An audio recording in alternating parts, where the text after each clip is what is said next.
team that plays in an All-Ireland final, they have to be nervous to some degree. I think it will be a very good football game. We're two footballing sides, and Mayo are a footballing side as well, so I think it's going to go well.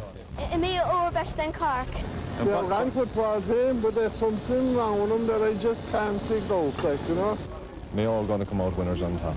Every team in a final has a 50-50 chance. Well, it's the greatest pleasure of my life to see them back again. I've been waiting for so long. I was delighted, of course, when the 50 and 51 team came, but it's a long wilderness ever since then. Cork are a good side, like, you know, there's no doubt about, no question of that. Like, you know, they've been there for the past 3 years, like, you know. They're a bit unlucky not to have won in All-Ireland, like, in those 2 or 3 years. But hopefully, they might lose another one. This team is together a long time, and we tend not to panic. Mayo, like I said, probably still have the best football to play at this year, you know. So I'm only hoping that we come up with the better football in the day. But the pressure is really on them. We have nothing to lose. As I said, it's something new to us. But we're quite capable of playing well, and we always play well when we're underdogs, and it suits us fine.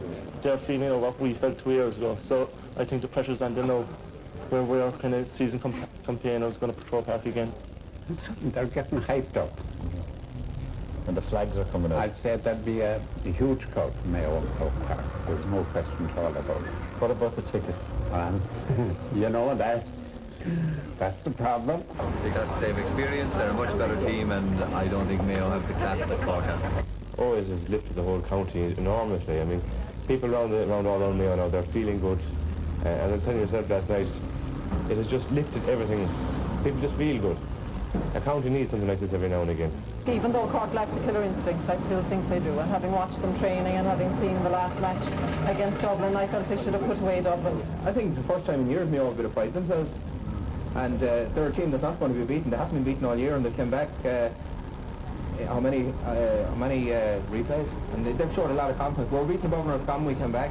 So I think we've a great chance.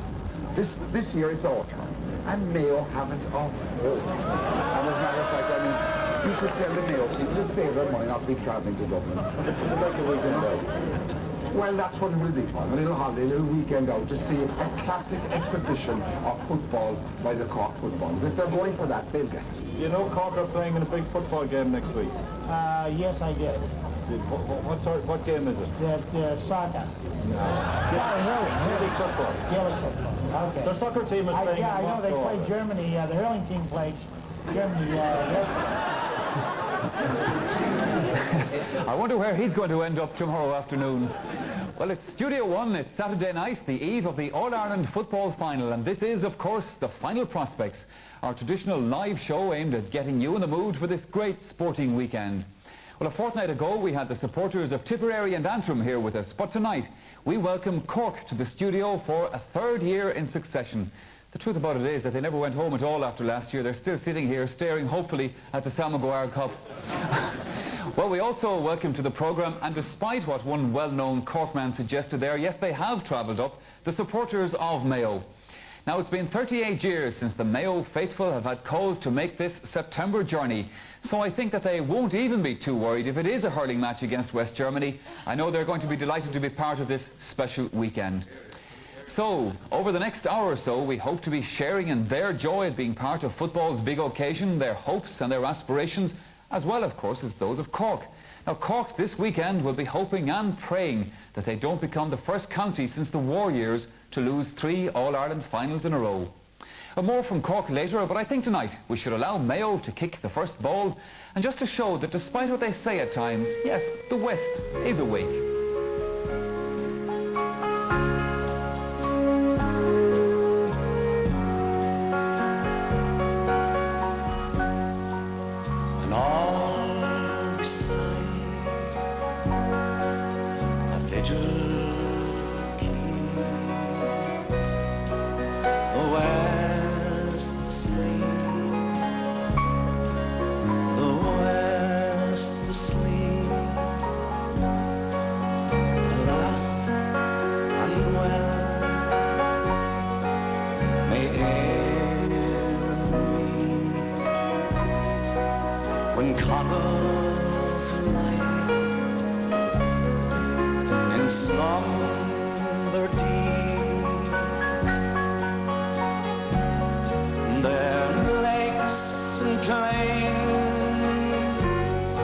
smile fair and free, mid rocks their guardian chivalry. Sing on, let man learn liberty from crashing wind and lashing sea. For often in O'Connor's land to triumph died each Connacht clan, and fleet as deer the Norns ran through Cork and Ardrahan, and later times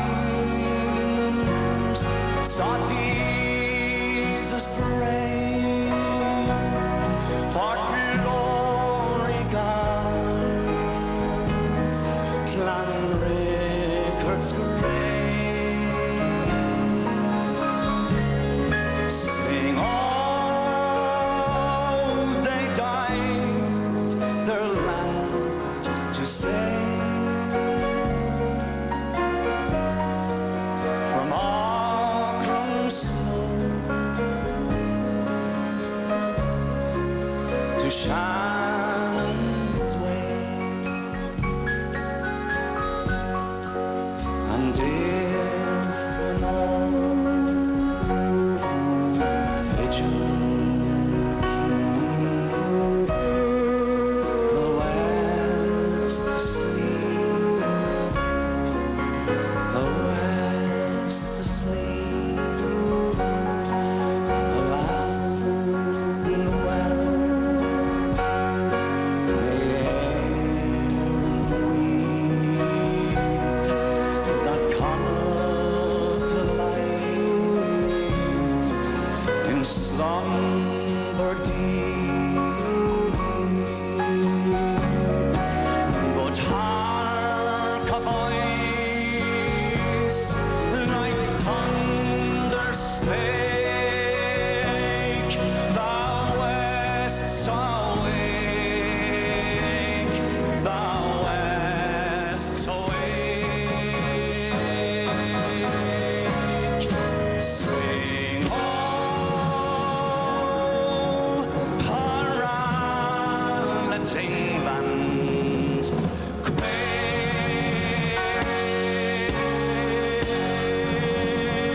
quake, we'll watch till 10 for Aaron's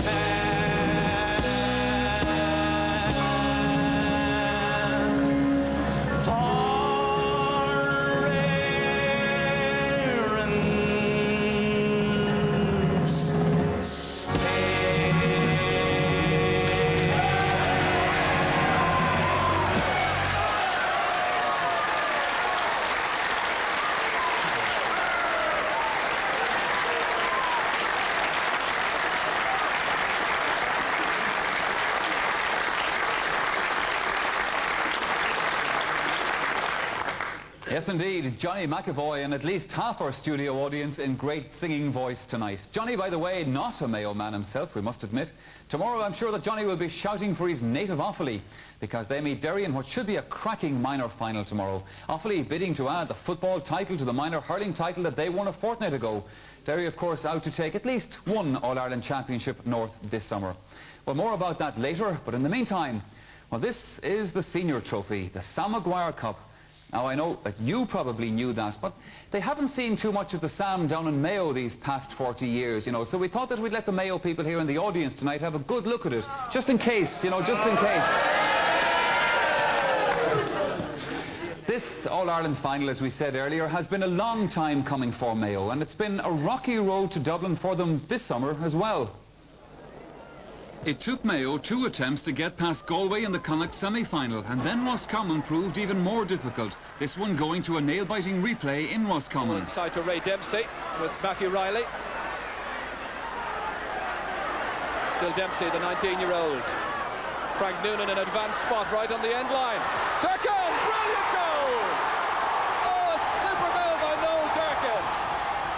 A superb goal, and one that saved Mayo's bacon and helped take them to extra time against Roscommon.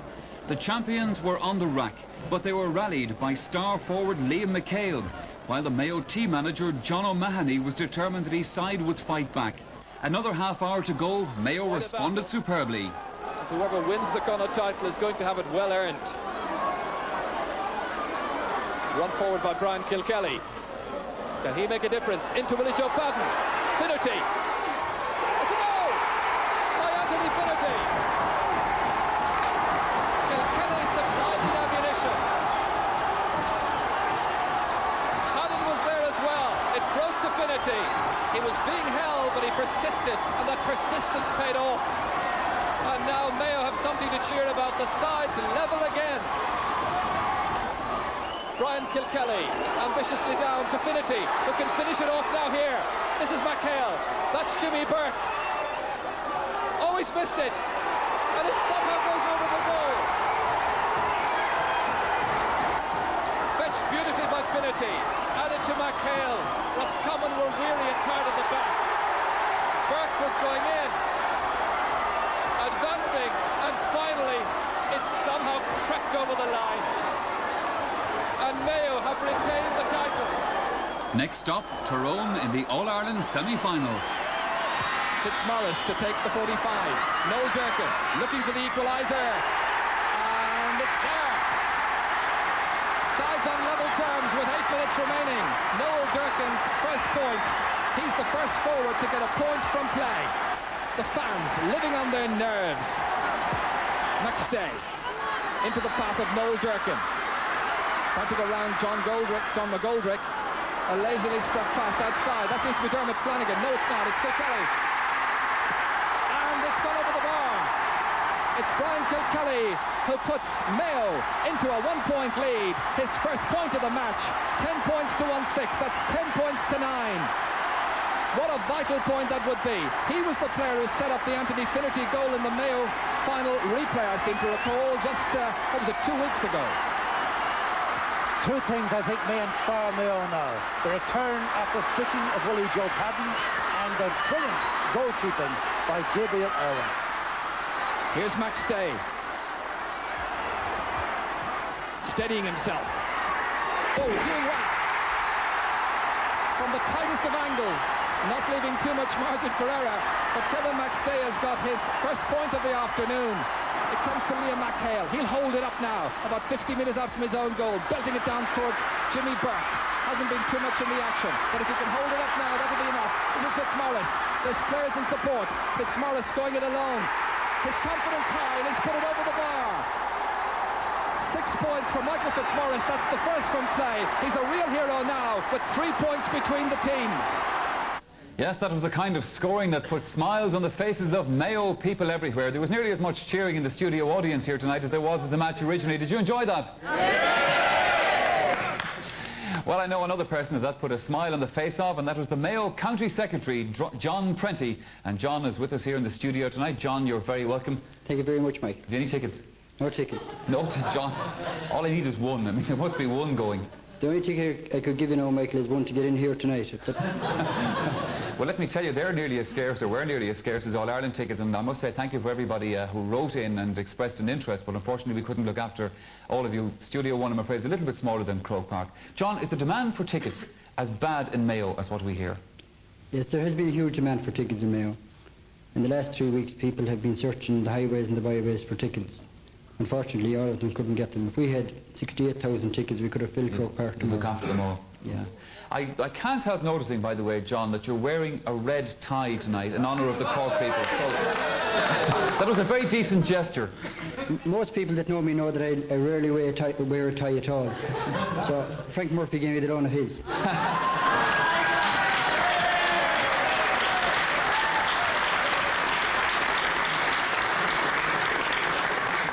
John, from what we hear, the atmosphere in Mayo coming up to this All-Ireland final has been quite incredible. Can you give us some flavour of what it's like down there? Yes, everywhere you go there are flags and bunting and teddy bears, and the streets are all decked out. In Ballina there's one public house has been painted green and red, and the names of the 1936 team, the 1950 and 51 and the present team have been painted on the wall. So that's hopeful at least. Well, that's been optimistic and confident for tomorrow. In Ballahazreen they've got a banner up that says the last one out, turn off the lights. And the first one back, light the fire. Okay, John Coffey, ladies and gentlemen. Thank you very much, John.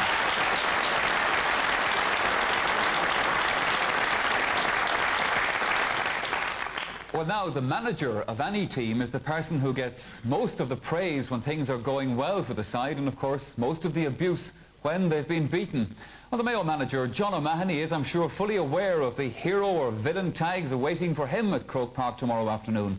Now, so far, his charge of the Mayo team has brought him nothing but credit, because under his guidance, they've won 2 Connacht titles back-to-back for the first time since the early 50s, and, of course, have now made the big breakthrough into the All-Ireland final.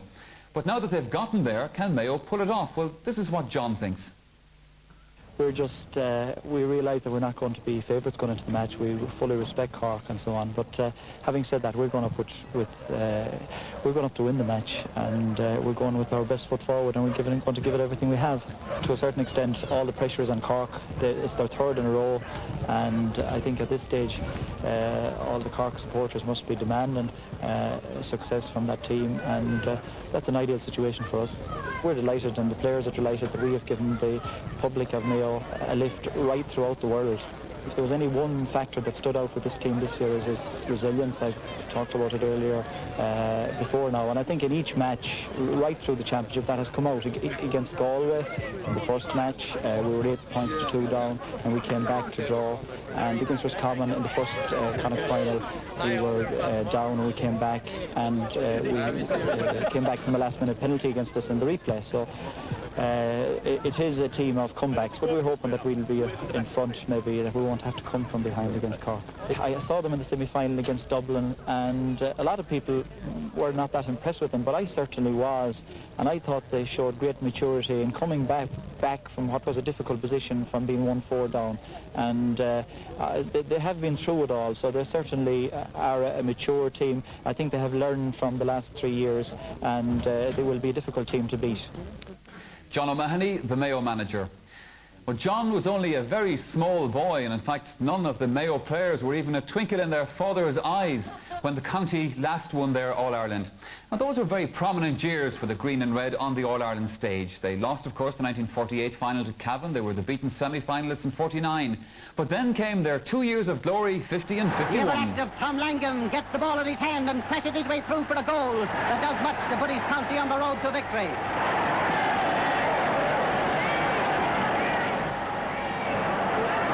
The pace is really hot now, the football close and keen. Take it a wee o' gimbert ní spar am a dacasol, it's more an yard the big winter no me falls. A strong Meath attack is repelled by Sean Flanagan, whose clearance is picked up by Meath's centre-field man Des Tapp, and he makes no mistake.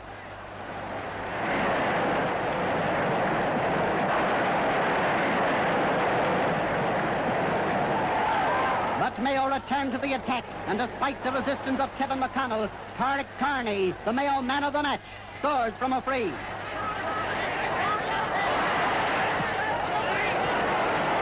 It's still a Western offensive, but it's without reward at first.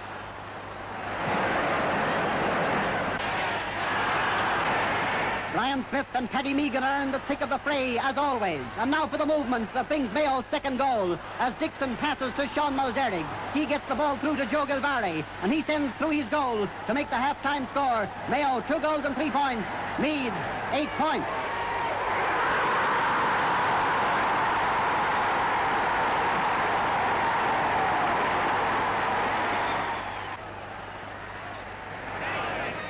The second half is on with the writing on the wall as far as Meath are concerned. But with that undying spirit, they refuse to read it, and despite further arrears, come battling back. Yes, it's Mayo's day of victory, for playing with greater speed and dash than in any earlier championship tie. They dominate the plucky and always battling Meath men. This looks like a Mick Flanagan goal, but no, it's just barely wide.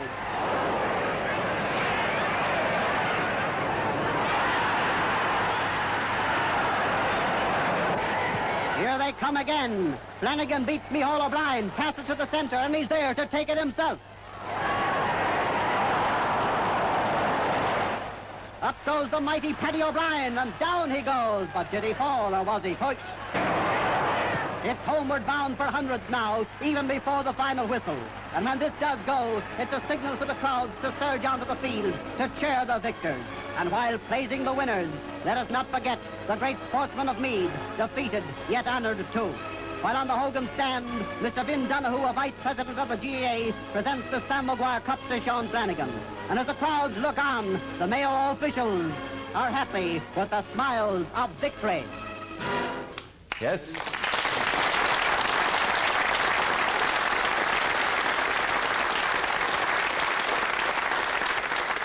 Did he fall or was he pushed? And I'm sure that question will be asked a lot of times over the weekend in relation to tomorrow's match. Well, after those victories of 50 and 51, of course, Mayo people were entitled to think that there would be great days ahead for the county into the 50s and the 60s. But the truth of it is, of course, they didn't win another All-Ireland. Not a single All-Ireland in the years in between. Well, as Liam O'Neill down here will testify, Galway won a few in the meantime, Liam, of course.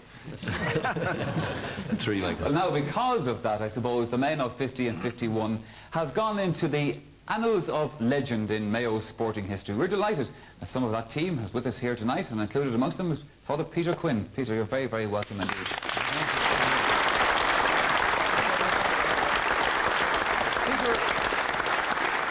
Peter has travelled all the way from Florida, I think, isn't it, to be with us, and you have somebody minding the shop for you at home. Well, Des, my brother, Father Des, he's on his way to the Philippines. He's, by the way, he's on the hit list, if you know. But he's filling in for me there. I don't know if my bishop knows it, but I think Bishop Finnegan has given me the okay here to be here, so it's great to be back, huh? Well, when the videos get back to the States, you'll know about it then anyway, so you can be in hot water after that. Also with us tonight, ladies and gentlemen, another member of that team, Eamon Mongie. Eamon, you're very welcome indeed. Michael. The pressure of All-Ireland weekend as we know it in the 80s, the media, the attention, etc. and so forth, I'm sure it was a little bit different in those times. Can you tell us a bit about that? Well, it was, I suppose, in one sense, there was no television there, but there was still the same enormous hype, because once a county like Mayo gets into an All-Ireland final, everything moves in the county, and everything generally moves towards Cork Park. The press used to come down to see us, and obviously when we were training, but as far as radio is concerned, not that to that extent. But we were kept really quiet. We were moved out to very quiet hotels, and we played pitch and putt, and anything that would contaminate the mind was kept entirely away from us. Married men were sent home and things like that. They were sent home for the weekend to sort of enjoy themselves. From that point of view, yeah. But there was an enormous trip, and I can still see one particular occasion, just to give you an idea of what the atmosphere at Mayo at the time was. Yeah. Going around Cork Park on the day, and the Mayo people virtually with tears in their eyes. And there was one lady who recognised John Ford, John being a very distinguished Mayo, and she said, "Look at me, Johnny, look at me, Johnny." And that's all she wanted, that a man would look at her. Well, a particular man, I should say, a particular man. That was before John was married as well. Well, I'm sure there will be a lot of people saying this weekend, "Look at me, Willie Joe, look at me, Willie Joe." Ladies and gentlemen, Eamon Mongie and Father Peter Quinn. Thank you very much indeed.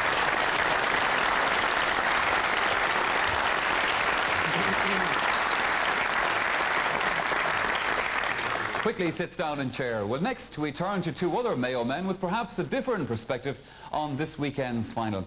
So would you welcome, please, Michael O'Malley, who is the Mayo County Manager. And now that's actually the manager of the county, as distinct, of course, from the football team. And we also have John Healy, who is actually John Healy, the well-known journalist. Would you welcome them, please, ladies and gentlemen?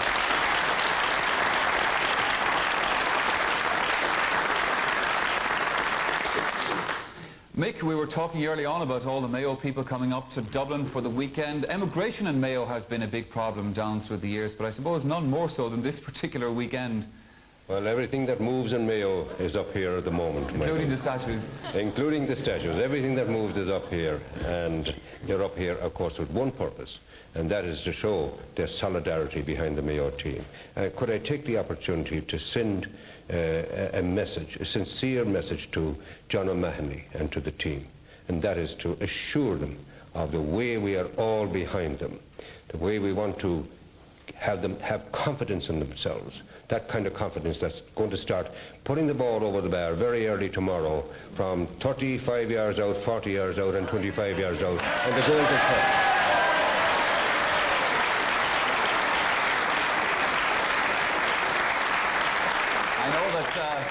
I know that a lot of the Mayo team are probably watching the programme tonight, so lads, the pressure is on now. 35, 40 yards out, that's what's required. John Healy, the other side of it is, apart from the immigration out of Mayo, this weekend a lot of Mayo people have come back because there was an estimation that there was 10,000 expats back from England and America. Now, it may not be as many as that, but it could be 5. So that gives another dimension to things. They've come without tickets, of course. I think you'll probably find that Knock Airport had its biggest week. Its business for the first 7 months to this year is up 44%. And you know, when the land is Sam Maguire tomorrow night in the Old Town, it's going to be great. That would be nice over there.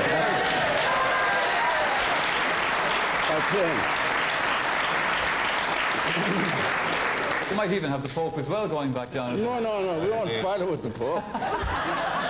One show at a time.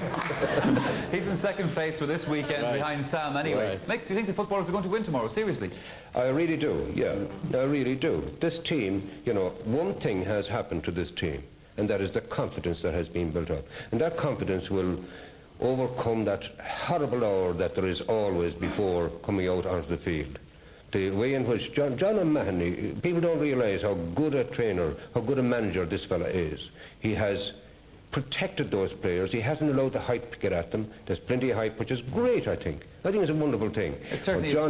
John Healy, you wrote a book, of course, some years ago, and a very well-known book, 19 Acres. You might be writing another one about maybe a few smaller acres around Jones's Road after this weekend. Well, it would be nice. Yeah, the history of Mayo football is easily written at the moment. We might have one spanking new chapter tomorrow. I think we will. I think that, as Mick says, take the points from out the field. Goals happen. And we saw a few of them happen there. Goals happen. Don't try walking them in. It doesn't work. And you know, everybody says Cork is top dog. I remember a lot of top dogs in my day that I saw fall. And some of them, and Mayo was the top dog in 1949 in the semi-final. All the dailies said, no way it was... and yet, you know, they fell to Meath in the semi-final. That's right. And it took them the year to come back, but they came back. Well, I'll tell you what, I'll give John O'Mahony a ring, and if he needs any help for the team over the weekend, John, yourself and Mick, you're in. Ladies and gentlemen, John Healy and Mick O'Malley.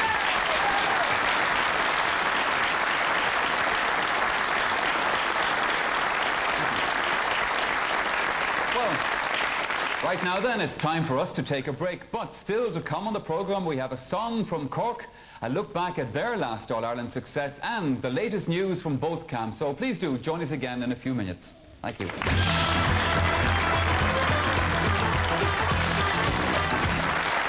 Now, one of the most exciting aspects of All-Ireland final weekend is the departure of the rival teams from their native counties for the big match. It's a time when they set out full of hopes and dreams, a little apprehension too perhaps, but always carrying the best wishes of their supporters with them on their journey into the unknown. Now for Mayo it's a particularly special weekend of course, and they've decided to do it in style. For Cork, well, there was a familiar feel to their setting out by train earlier today from the south, but no less of a thrill for all that, as George Hamilton can testify. This is Kent Station, Cork, traditional departure point for Cork All-Ireland teams. On their way to glory, well, the last two occasions have brought nothing but losers' medals. But they're determined that 1989 is going to be the year that Sam makes it back to Cork. Do you have a ticket for this train? I do, we'll just stop on there. Thank you. How are you feeling now? Not too bad. Relaxed now, looking forward to it. If we get a good start at all, our experience, we've been in Pro Part now 5 or 6 times in the last 3 years, you know. Hopefully it'll stand to us anyhow. Are you able to enjoy the weekend? You are, especially afterwards if we win, you know, but hopefully, like the last 2 years we didn't enjoy Arthur Brady, you know, but we'll try and make amends for that anyway. Thanks very much. You're no stranger in Kent Station, Mr. Morgan. That's for the last month or two anyway. Do you feel any more pressure this time? Not really. We're used to it at this stage, our third year up. Funnily enough, I feel exactly as I felt in 1973 when I was going, and I was just talking to Donny Donovan before I came out, and we just spoke about 73 and our feelings and that, and I feel just like that now. In good form? In good form, yeah, looking forward to it very much. Over 30 years ago, a famous Mayo footballer called Cork was flown home from his medical practice in America to assist his native county on the playing field. He was called the Flying Doctor, and that was big news then. But only one man flying then. Right now, the whole team is flying to try and bring back the biggest prize in Gaelic football. And this county of Mayo has gone football mad. And why not? They've waited 38 years to get their hands on the Sam Maguire Cup. I think this team is something special. There's a tremendous pride in this team. There's a tremendous resilience in this team. This team doesn't know how to lose. It doesn't know when to say die. I think you can see that spirit as we've seen it after a few minutes was throughout the county. There's no way we're going to lose tomorrow. Every town, every village, every hamlet in Mayo has out the bunting, the flags and the banners. The farewell to the team as they leave Knock, and they hope the big celebrations on Monday and thereafter. Well, we're going to win because this team this year in particular has a tremendous belief in itself. I think that we're not just saying that. The evidence is there on the field in all the matches, and it'll be there again tomorrow. I'm saying definitely. I have never been as convinced before of winning a game. I think we will win this one, yes. You know what the two Johns said? You're going to win, definitely. That's what you mean. Yes, and the camera crew told me that when they were down filming that piece a little bit earlier on, they met a fella on a bicycle cycling up to Dublin. I don't know how true that is. But you know, there's really so much that goes into All-Ireland final weekend for the participating counties, making sure that all the arrangements have been made, that everyone is where they're supposed to be, when they're supposed to be. But of course, it's also a big, big weekend for the GAA itself. And my next guest will certainly testify to that. That's Liam Mulvihill, the Director General of the Association. Liam, you're very welcome indeed. When you came on here a moment ago, you got a very, very great round of applause from everybody because they reckon that you, above anybody, are the man with the tickets. Who wants a ticket? Anybody for a ticket? It appears, Michael, that I must have given tickets to everybody in the audience. maybe that's what it is, Liam. Now, there was an item on the news earlier on today talking about the safety standards and measures at Croke Park tomorrow, that you have increased those. And obviously something like that is a very big concern of yours on All-Ireland final weekend. Well, recent events have brought home to all of us the dangers when you have a very large crowd.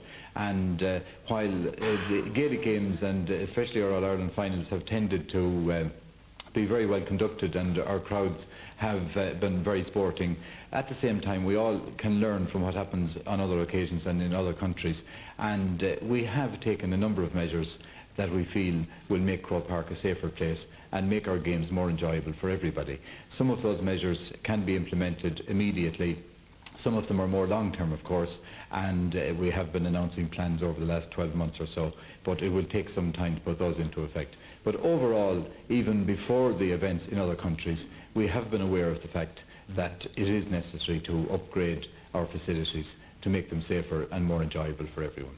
I think I should say at this stage that a little bit earlier in the summer I was down, well I've been down lots of times of course to Croke Park over the summer, but I went down and paid a little visit to the Hill, and I must say the GAA have done a marvellous job on Hill 16. It's a really lovely place. I know most of the people in the audience will be in the stands of course tomorrow, but you've done a great job on the Hill. It's been fabulous. Which brings us to the point, I suppose, Liam, that these days everybody wants to sit in a seat, everybody wants to be in the stand. How far away are we from an old seat or Croke Park? I would say within possibly 20 years. That long? Yes, I would say it will take that long because there is a great tradition on the Hill especially, but I think the rest of the stadium, I could see it seated within 10 years, and certainly that is the trend, and that's what we're planning to do. But there is something special about the Hill, and I can see the GAA retaining the Hill as a terrace for as long as possible. The Hill will be there for quite a while, I think, come hell or high water. It certainly will. Liam Mulvihill, thank you very much indeed.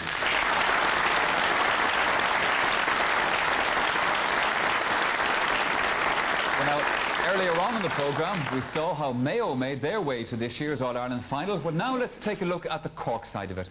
Now for them, the path was slightly shorter, but then they were thrown in at the deep end against the old enemy Kerry in Killarney. On their way to Killarney, Cork had picked up the National League title earlier in the year. But since that victory over Dublin, the Cork men had lost Coleman Corrigan and Niall Cahalane. It was clear the visit to Killarney was going to be a testing one. And as always, the different nations of the world, it seems, support Cork when they play in a Munster Championship final. The Cork huddle, and Coleman Corrigan is the one, and Niall Cahalane, they're the ones who are saying, come on, you can do it for us, I'm sure is what they're saying. That's Timmy Fleming back there.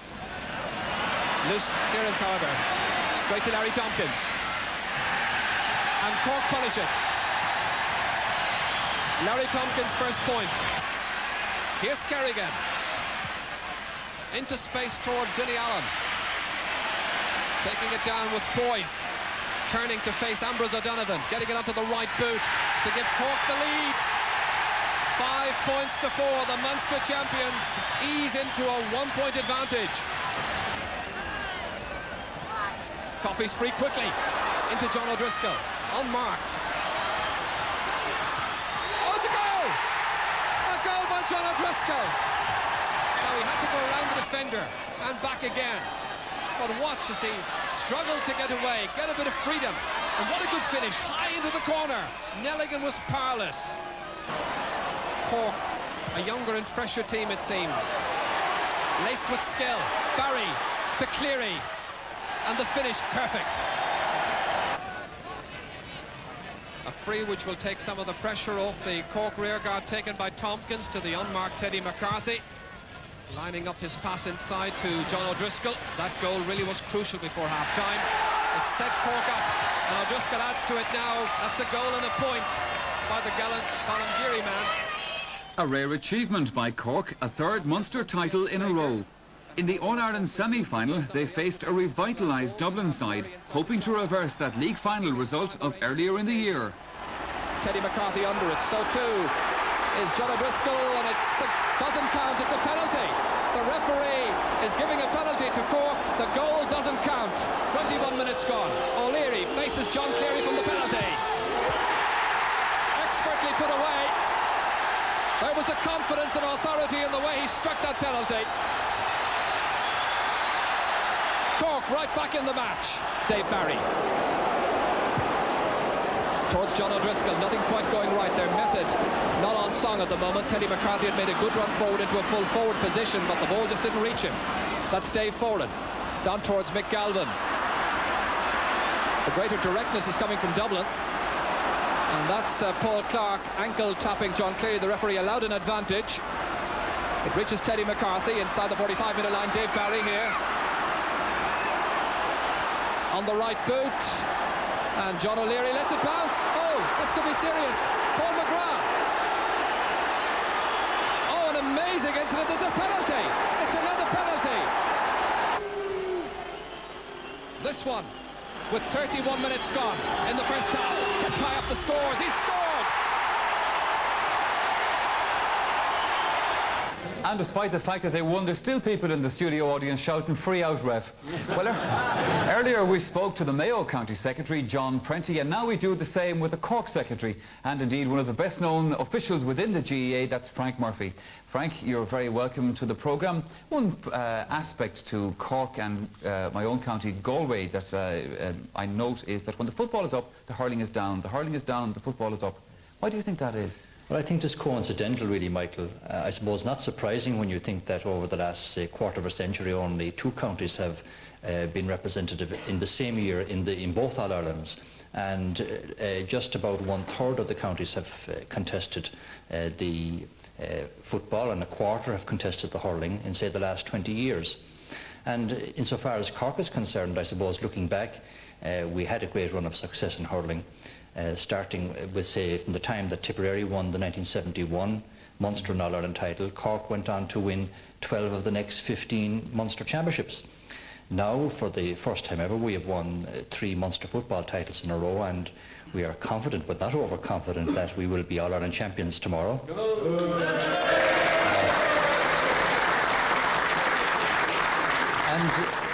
returning to the hurling, Jim Barry, Lord of Mercy, and great Cork trainer, used to say that of Cork hurlers that they were like mushrooms. They would come up overnight. So beware Tipperary. Beware Tipperary. Okay. Question for you, Frank. If you lose tomorrow, is it going to be a disaster for Cork football? Are you going to then go down again? Well, the same question was posed last year when we were defeated following 3 All-Ireland finals in 2 years with Meath. But I think the team showed great character in the way it has come back to win the National League, to win a record-breaking for us, 3 in a row of Munster titles. And I feel very confident, you know, that that character will be shown to best effect tomorrow, and that we won't be considering the question of a defeat. We are very confident that our ability. I know that John O'Mahony was telling us during the week that Cork may have a fear of losing. We haven't. We are approaching the game on the basis that we have the ability to win. And we feel that ability will be shown to good effect in Croke Park tomorrow. Well, it remains to be seen. Ladies and gentlemen, Frank Murphy.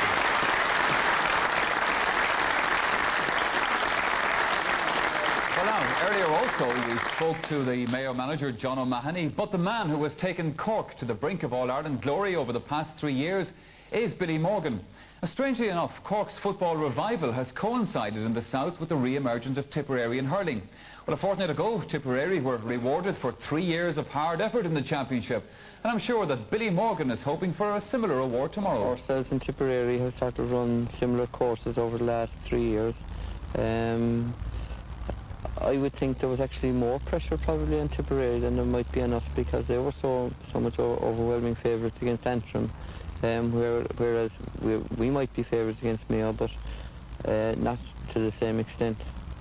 There is a maturity about the team this year, which wasn't there over the last couple of years, and it's only something that you gain by experience. There was very little talk about an All-Ireland final. It's just that we're playing Mayo.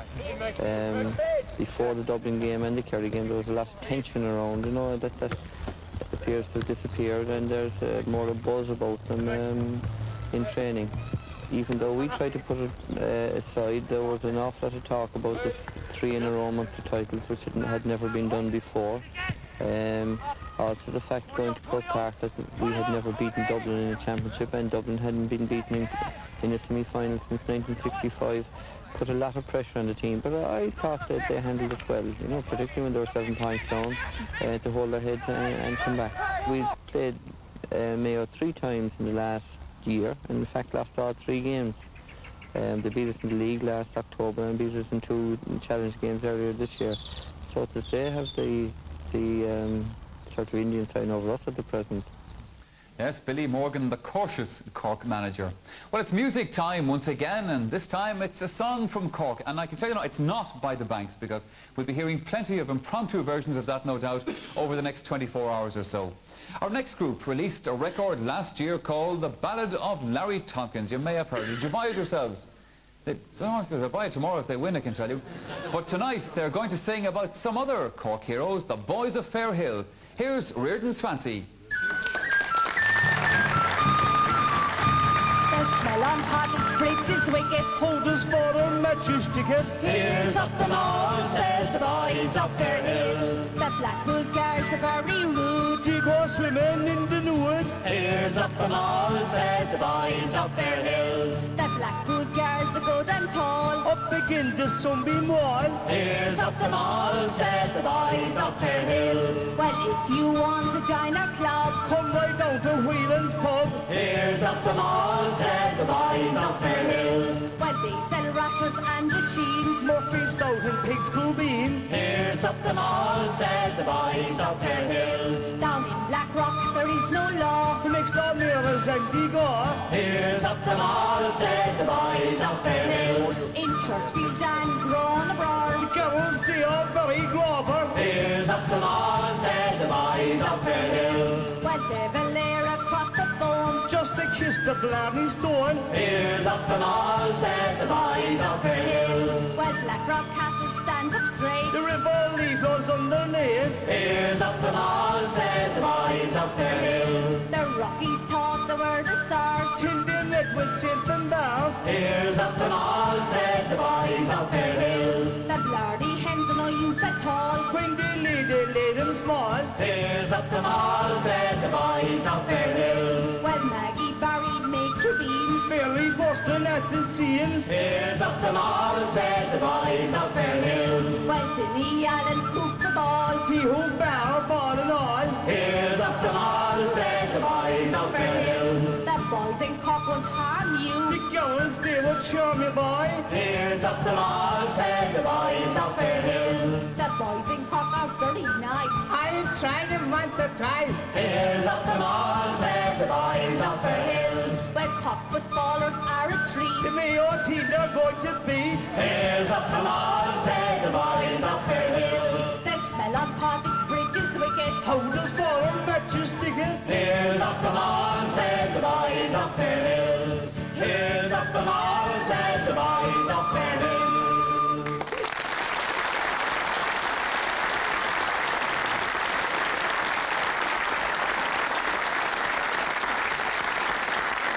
Yes, Reardon's fancy there, ladies and gentlemen. Now, I might just mention that one member of the group, Eddie Quinlan, who was playing the tinned whistle there, has just come back from his honeymoon. So congratulations to Eddie and his new bride.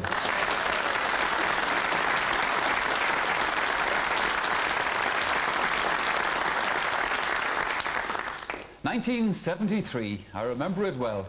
Cork's last All-Ireland Championship success, and there I was, sitting up on the top deck of the Cusick stand, watching them go through poor old Galway for a shortcut. And to make it worse, they were doing it with a bunch of hurlers. There was Dennis Colan, Ray Cummins, and of course the skin-headed Jimmy Barry Murphy. The tail on it to the left, but it's going to be kept in play. It's hitting up right. It's a goal! It's a goal!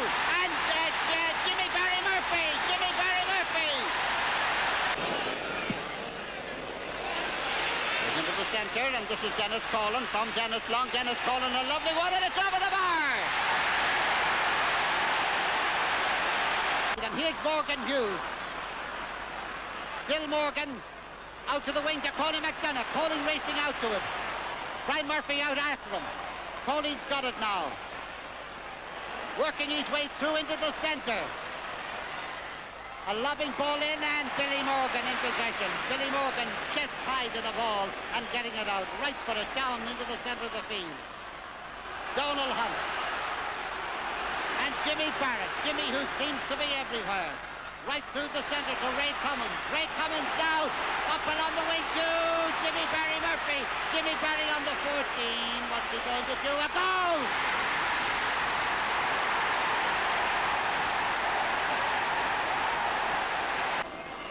And here's Joe Walden. Joe Walden coming up the field for Galway. Where did it go? It's Mickton Barron. Oh, the ball screwing off Willie Joyce's through. Back to Dennis Long. Dennis in towards the goal mouth, and it is Jimmy Barrett. And he got a goal. He got a goal, and the referee has allowed the goal.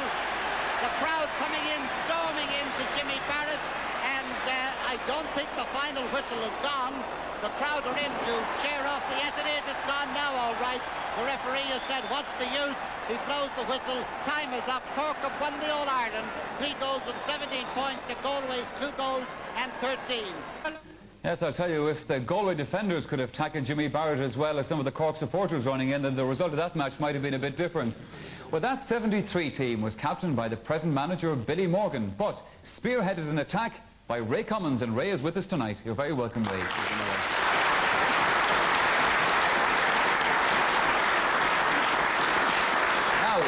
I should also say that, Ray, you have not come alone tonight because you've brought some of that 73 team with you, and they're down in our audience here. Yeah, I have a very good backup team, Michael. There's Dennis Long on the left, Connie Hartnett, John Coleman, Kevin Gerald Sullivan, and Frank Hogan, who was man of the match on that day, in fact. On that day. Well, gentlemen, you're all very welcome.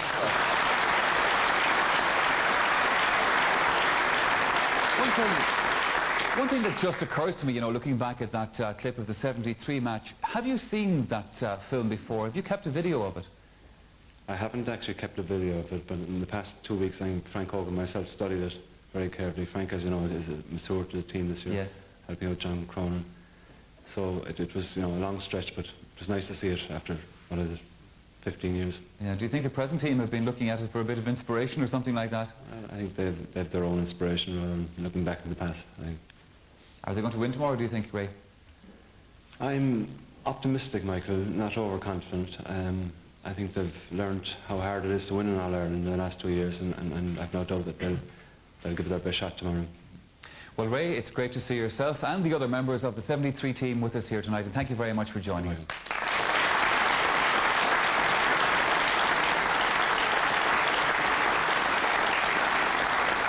So then, let's move forward again to the present day, and when we left Cork and Mayo, they were heading out on their journey for Dublin. Well, they have arrived and are now safely ensconced in their respective headquarters, and George Hamilton and Jimmy McGee are there. For Cork, the journey to Dublin was luxurious, good-humoured and relaxed. They had at their disposal Éireann Road Éireann's executive coach. The miles went simply slipping by. Dinny Allen exemplified the good-humoured nature of the Cork players on their way to this third All-Ireland in a row. I'm owed about 40 pence in this car game, so this is the main worry I have at the moment. It's taking your mind off things, is it? Yeah, I think it's very relaxed. This week has been very relaxed with the players, you know, and it has been a help. I've been in 2 All-Irelands already, you know, so it's a bit tense, all right, but not that bad. A lot has been made about the fact that, like myself, you are approaching 40 from the wrong end. That's wrong. Well, I met O'Sheen there a couple of years, and he took me to training now for about 6 or 7 years, so I spent... But I hope I won't fall off the horse until about 5 or 6 o'clock tomorrow. You reckon you're all right for another 70 I get about minutes? 70 minutes out of it now, it's all right, yeah. A little under 3 hours later, the Cork team was in Euston Station, embarking on the last leg of its journey to a secret destination in the capital tonight. It's not all going by air from Mayo to the match. Not even by train, not even by car. Where's this man going? From Ballina. Where are you from? Ballina. Ballina. I'm Jimmy. How are you? I know you. Are you going to Cork Park? Yeah. Why did you go by train or plane? I'm from Dublin now, by bike. How long will that take? I'll be in around 4:30, the West County. Good luck to you. You're here Monday evening, we'll be happier. Well, here we are at Dublin, all arrived safe and sound. The Mayo body soaring high today with Ryanair, and the spirits high as well. Still under the protective wing here of the manager, John O'Mahony, keeping them away from the media, and it seems to be paying off. The spirits, too, are sky high. This time tomorrow, we'll know the real story, but certainly, for want of trying, Mayo will not be found wanting, but then they never have.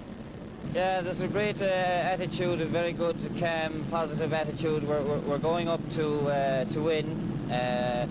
We're doing our best. A lot of hype in the county, but we're doing our best not to be affected negatively by it. Everybody's enjoying it, really. You know, we're going to have a good weekend.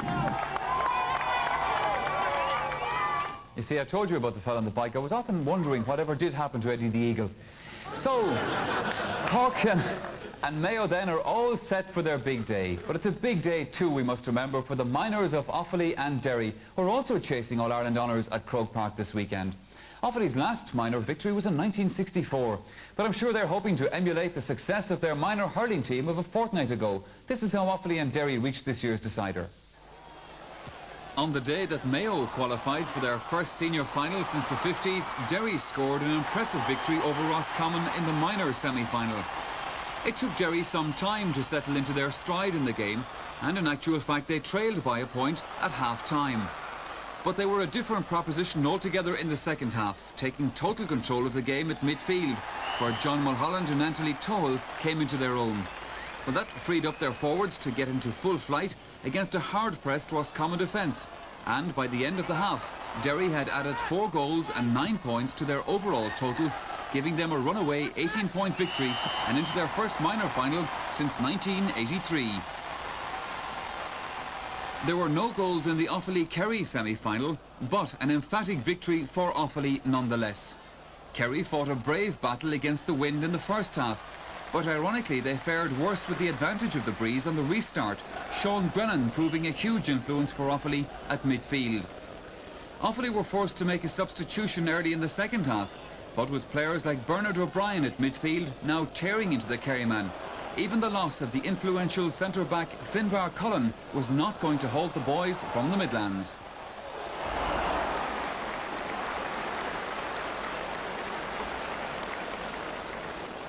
Alan Hogan proved to be Offaly's top scorer on the day, and his total of 5 points helped his team to a 6-point victory in the end, 14 points to 8.